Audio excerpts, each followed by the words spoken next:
Don't you feel silly? Don't you feel stupid?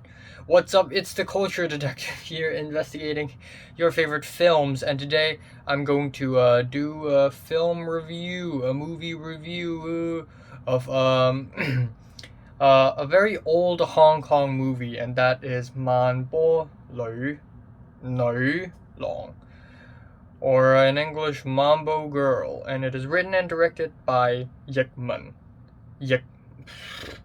God, I'm so sleepy.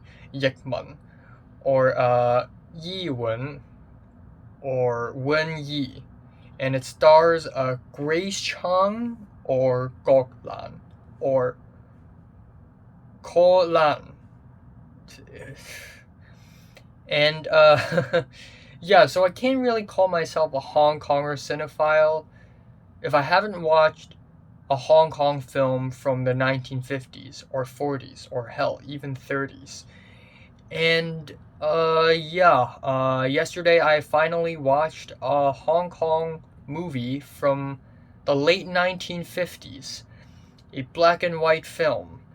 And I don't know why did I watch that, but I did, so I'm going to talk about it now. The whole film is in Mandarin because I think in the early years of Hong Kong cinema, and by early years I mean the first couple of decades of Hong Kong cinema, most movies in Hong Kong are also in Mandarin because it's mandatory, it's compulsory for the dialogues to be in Mandarin, and even the writer-director is from Beijing. So and back in the 50s and 60s, a lot of Hong Kong film directors and writers are also from places like China and Taiwan. So local, like Hong Kong born filmmakers are actually rather rare back in the 50s and 60s.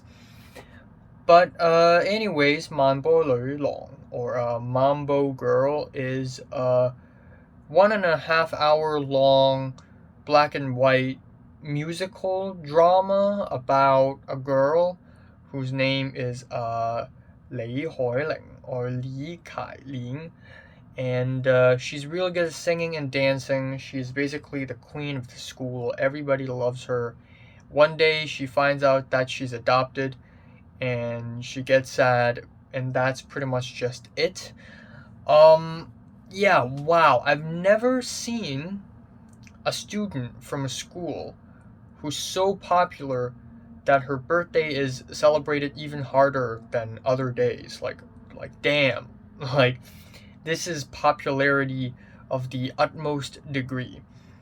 I think the music of this film, because it is a musical, I think the music is so, but maybe it's because I'm watching it in 2021 right now, like 50, actually 70 years later, nearly 70 years later, actually 65 years later. So obviously everybody's music taste have changed, but it's just 1950s music in a nutshell. I think there are some fun scenes, certainly. These musical scenes, they're dragged really long. Like, one scene could last like 6 to 7 minutes. Like, they would sing a song, and then they would just dance around for another like 3 to 4 minutes, and it would just be really dragged. But they're in general pretty fun. There are some edits in this film that are actually quite nice. To some people, it may seem bizarre, but I actually enjoyed some of the edits in this film. Like, in one of the scenes, Kai Ling's character like went out and like went missing, and her foster family was like, "Where is she?" And then it would cut to a man saying, "I don't know where she is," but it was already another scene, and in that scene, it is Kai Ling asking a man where is her biological mother. So that was kind of a smart edit. I kind of like that.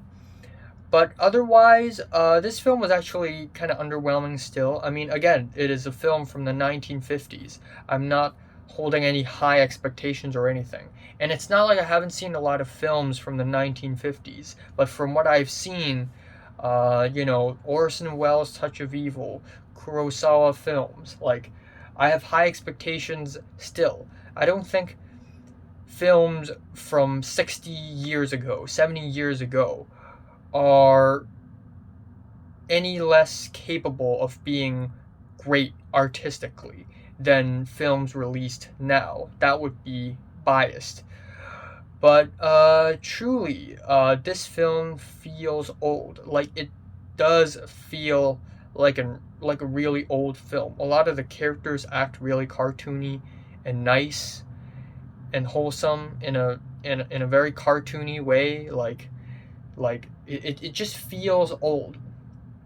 And I try my best to avoid descriptions like this because it's not it's not a very valid description. You can't just say, "Oh wow, I watched this old film, and it feels old." But it really does feel like an old film. It really does feel like the story is just nowhere near as well thought out or as advanced as it could have been. And the ending is also kind of unsatisfying. Like, it just ends like that. Come on, you can do better. So yeah, while I think cinephiles or Hong Kong uh, cinephiles nerds may see this film as an important film, but me personally, I didn't enjoy it that much, but I still think that it has its merits, and it is a pretty fun musical movie. Like, from a musical standpoint, this is totally tolerable. Yeah, not much else to talk about. Feeling like just decent 7 on Mambo Girl.